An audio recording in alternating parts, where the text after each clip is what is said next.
Welcome everyone to another Ref Brandon and the Todd Family YouTube video. Wherever you are, whatever you may be doing, thank you so much for making Ref Brandon and the Todd Family a part of your day. We always greatly appreciate it. And if you jump on here live here on this Thursday evening, feel free to leave a comment in the comment section down below. Make sure to give the video a like, a thumbs up. If you have not yet subscribed, please do so and share the video on all social media platforms. Good evening, Keveron. Glad to have you here. As always, thank you for stopping by here on this Thursday evening. Hard to believe that since it's a Thursday that Thanksgiving is 2 weeks away. So we are definitely at the holiday time of the season. And before I get into tonight's video, let me first say what I'm thinking about it. There will be no video tomorrow. I know for sure. A lot of times, I might say I'm going to try, or we'll see what happens, or, maybe, possibly. But tomorrow, it ain't happening. I think I've mentioned numerous times here on the channel that I cover high school football. Well, the playoffs start tomorrow, so I won't get back home until probably between 2:30 and 3 o'clock Saturday morning, so no chance of a video tomorrow, but hopefully be back at it sometime Saturday evening. But as always, I'm not going to mention the college football games from last night, Tuesday night, or the one going on right now. I know I'm distracting all you college football fanatics from watching the Thursday night game. But I think for most people now, unless you're a diehard college football fan, nobody watches the Thursday night game anymore. And I hate that because I can recall back in the day when there was a lot of weeks the Thursday night game on the schedule looked like it might be the best game of the week. But now with the NFL's popularity and the NFL carrying a game on Thursdays now, college football don't even try. I mean, they put a game on, but it's usually either Conference USA or the Atlantic Conference or possibly even a FCS game. Now, the NFL's always had Thursday games, but it used to be it was on the NFL Network, and, nobody had that. Well, then it moved over to national TV, and the Thursday night game got more popular. I think now it's on Amazon Prime, but I think the NFL now is so popular that most people are going to pay that extra money just to watch the Thursday night game of the week. Hey there, Giovanni. Glad to have you here. And if I pronounce your name wrong, I apologize, but it looks like Giovanni. Hopefully that's the correct way to say it. And no, I am not. But tomorrow night we have Clemson and Louisville at 7:30 on ESPN. Should be a really good game. A lot of people are thinking there's going to be massive changes with the Clemson coaching staff after the season. And I guess it all depends on what you consider massive changes. I don't think every coach is getting fired, but I do think the defensive back coach is going to be fired, and I think the defensive line coach is going to be fired, and I think the running back coach is going to be fired, and I think the wide receiver coach is going to be fired. So if you consider that wholesale changes, then yeah, there's going to be wholesale changes. If not, then there's going to be some changes, but not wholesale changes. But, I mean, Dabo Swinney doesn't fire a coach every year, but it's just about every year he fires a coach, and so far, that's not helping. So I don't think that firing 4 or 5 coaches this offseason is going to be the answer. There's things going on at the program that are not going to be fixed by firing coaches. But when you have a season like this, if you don't make at least one change, then the fans think you're fine with being complacent. Hey there, Eddie. Glad to have you here. But the reason why I say I think those coaches are gone is because the secondary this year, in my opinion, is by far the worst among the Power Four programs. Might be the worst in America. It's terrible. And then on the defensive line, you've got two players that were supposed to be NFL first round draft picks, and they've, for the most part, been non existent all year long. The reason why I think the running back coach is gone is because he is in charge of basically who's playing when, when the starter comes out, who goes in next. And for the first half of the season, it was pretty much just Adam Randall and Adam Randall only. And now the last couple of games, you've finally seen Gideon Davidson, who's going to be the next big superstar running back at Clemson. But when the year started, he was like fourth string and was only getting like one or two carries a game because C.J. Spiller wasn't playing him. And when he did play him, he was out there to block for one or two plays and back off the field. And CJ's pretty much in charge of who plays when, and I think their rotation's been absolutely awful. And then I think the receiver coach is gone because, Tyler Brown has gotten worse since he's been there. And none of the receivers have really turned out to be what they were supposed to be. And it's been that way for 3-4 years. So I think the receiver coach is on the way out as well. And Eddie, you're right. I do a video every year sometime after the season. It's usually February or March where I talk about, all the coaching changes. And right now you've already got 10 plus, but you're probably going to wind up with, 20 or 25 changes, maybe 30, because there's going to be a couple of guys that we don't expect to get fired that are going to get fired. And then on top of that, what usually happens is you have a guy that leaves a group of 5 program to go to a Power 4 program. And when that happens, the school he leaves comes open, and it becomes a domino effect. So 12 or 13 openings turns into 20 or 25 openings. And, when the year started, everybody said it was Mike Gundy's last year, and it was. Everybody said it was Billy Napier's last year, and it was.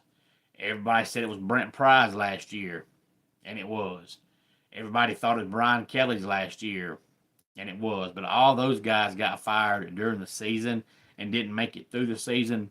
But there'll be some more changes after the season that'll take us all by surprise, and they'll probably end up being about 30 coaching changes all together. And I think you're going to start seeing more and more of this because it's just like with every other sport now.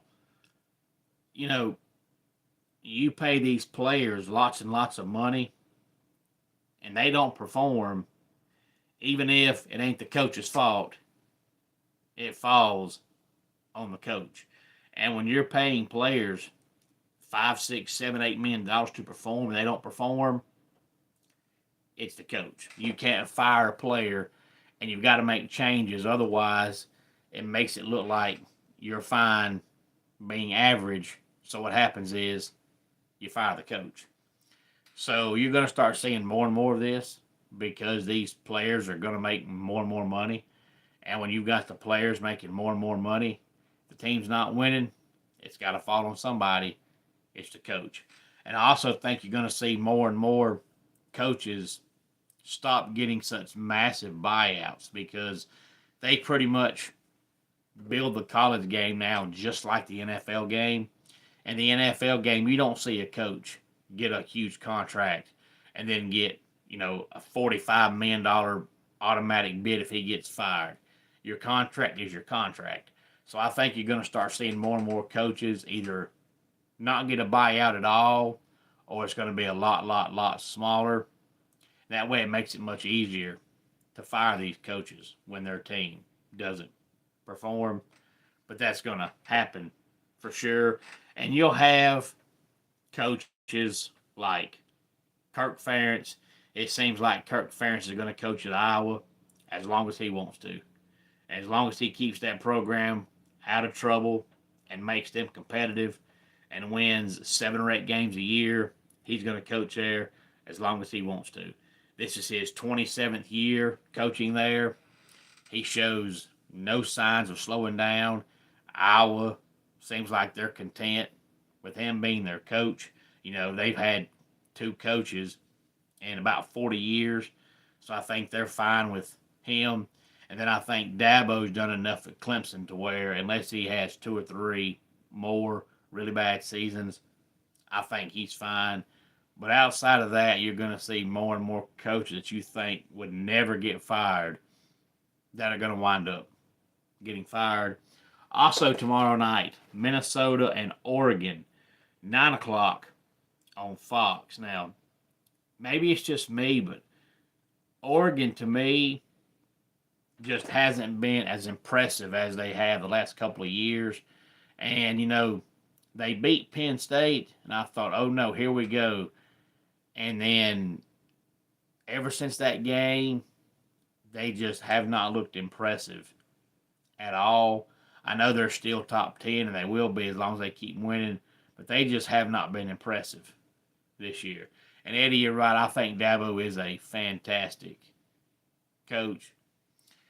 Now, coming up on Saturday at noon, hey there, Mercury. Glad to have you here.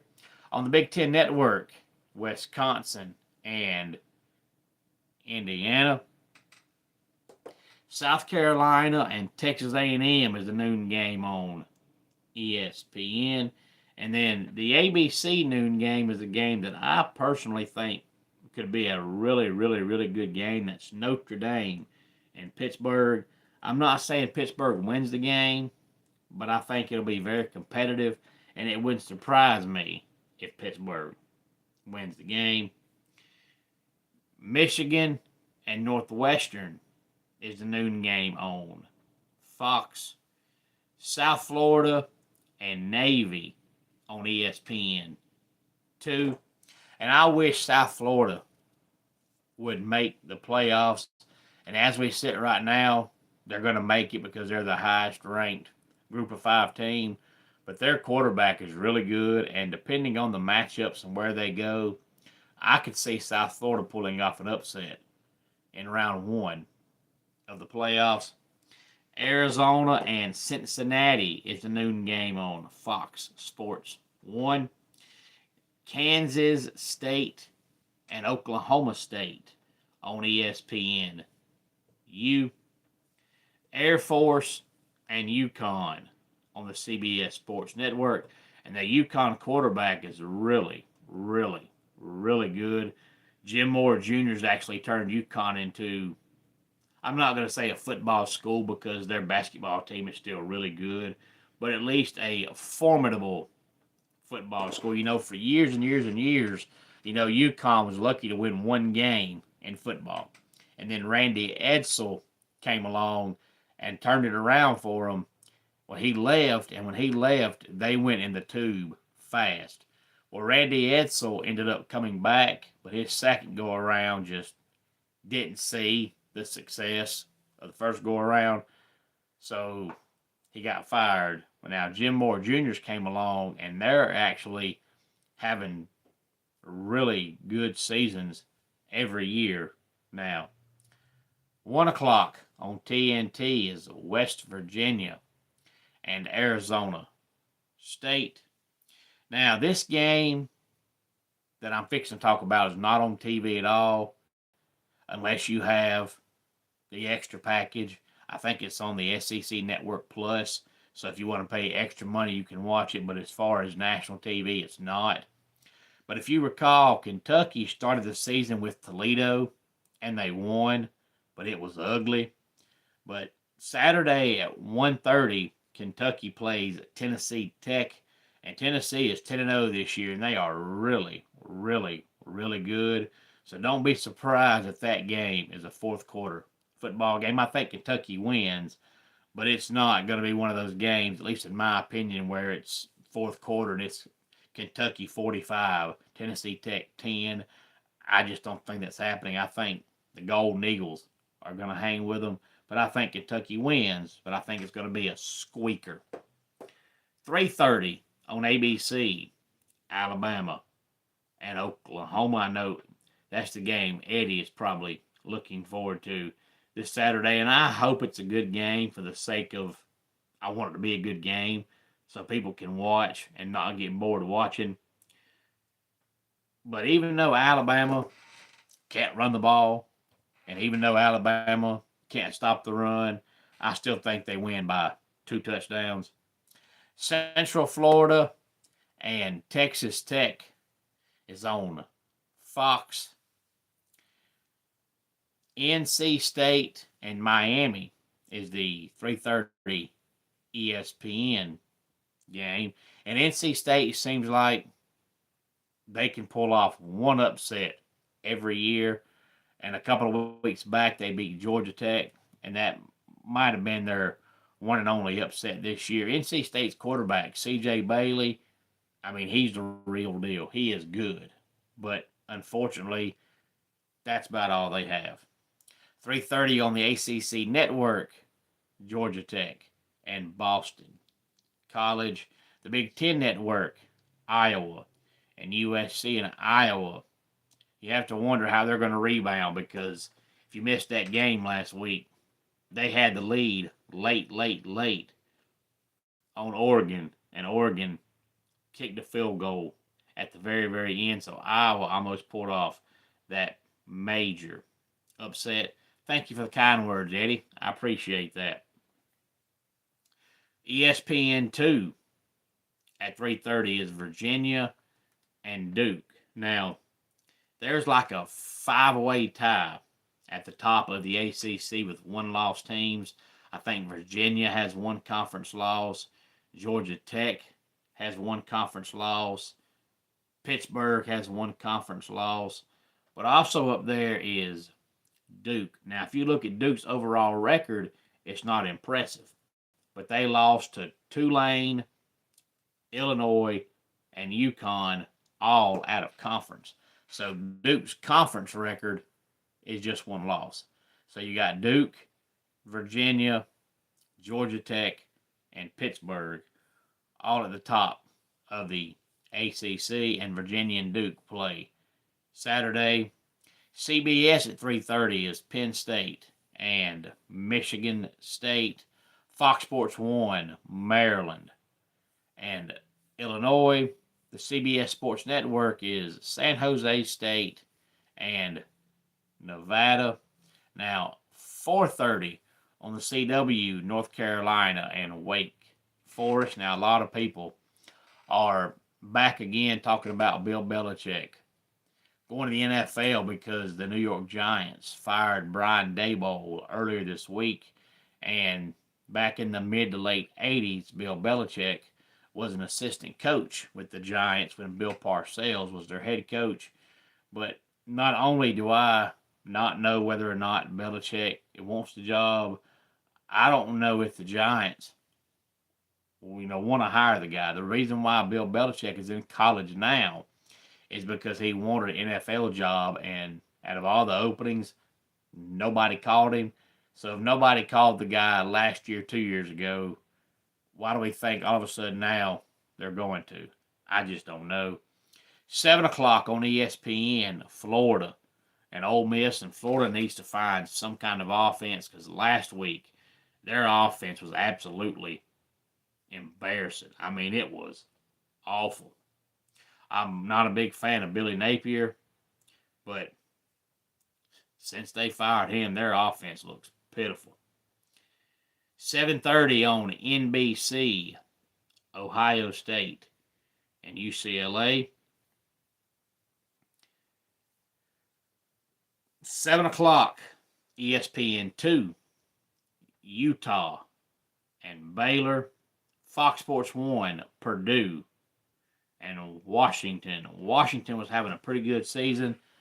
And then last week, they laid a complete egg versus Wisconsin. They need to make up for that. This week, 7:30 on ABC is Texas and Georgia. ACC Network is Virginia Tech and Florida State. This is a game that, Mike Norvell needs bad because, Florida State last year didn't win a conference game. This year they only have one conference win, and I know Florida State says they can't afford to fire him, but if he doesn't get to at least 6-6, you kind of can't afford to not fire him because in 6 years, if he doesn't get to 6 wins, this will be his fourth losing season. And you can't be a program like Florida State and say you're a football school and have a coach that's been there 6 years and had 4 losing seasons and be content with it. Because if you are, you can no longer claim you're a football school. Now, I like Mike Norvell and thought he was a great hire, but so far it just has not worked out at all. And I think Lane Kiffin is a great coach, Eddie, but I mentioned this either earlier this week or last week talking about Lane Kiffin. I don't understand why every program that has a head coach opening, it's Lane Kiffin. And I'm not sure how much of that is actually true and how much of it is just media driven. I mean, without talking to Lane Kiffin, you really don't know how many programs have called him, but it seems like Auburn fires their coach, they want Lane Kiffin. LSU fires their coach, they want Lane Kiffin. Oklahoma State fires their coach, they want Lane Kiffin. Florida fires their coach, they want Lane Kiffin. UCLA fires their coach, they want Lane Kiffin. And I just don't understand it. I mean, I know that he won at Florida Atlantic and he's winning at Ole Miss. But at the same time, yes, he's winning there, but he's never won a conference championship. He's never made the playoffs. So in reality, Lane Kiffin has never won a meaningful football game. He can turn your program around, but can he go beyond that? We don't know. And if you're Auburn, or if you're Florida, or if you're LSU, you're not going to be satisfied with Lane Kiffin coming there and winning 9 games. Brian Kelly won 9.5, and LSU still fired him. He won almost 10 games a year, and he got fired. So if they're going to fire Brian Kelly for winning almost 10 games a year, they would fire Lane Kiffin for winning 9. And I just don't know if he can get beyond that. He hasn't proven that he can. And at Ole Miss, he can stay at Ole Miss and do what he's doing right now and go 8-4, 9-3, 10-2 every year and coach there as long as he wants to. But if you go to LSU or you go to Florida or you go to Auburn, they'll be okay with 10-2, 9-3 the first year or two. But when it comes year 3 and you're still 9-3, 10-2, and you still can't make the playoffs and you still can't beat your arch rival, they're going to fire you. So I'm just not sure why everybody loves Lane Kiffin because, yeah, he turns programs around, but he hasn't proven he can get beyond that. 7:45 on the SEC network is Missouri and Mississippi State. And I would say that Mississippi State definitely has been a overachiever this year because they were bad last year and they were supposed to be really bad again this year. But they might end up making it to a bowl game. The late game is the battle of the initials. ESPN 10:15 Saturday night is the Horned Frogs of TCU and the Cougars of BYU. Any thoughts on any of this? Please feel free to let me know. Let's go ahead and get our dad joke of the day in here. I went to the theater last night, but left after Act 1. The program said Act 2 1 year later. I couldn't wait. And that does it for today's Ref Brandon and the Todd Family YouTube video. Until next time, it's Ref Brandon saying, just like in pro wrestling, life can be over by the count of 3. Tell your friends and family how much you love them. Bye.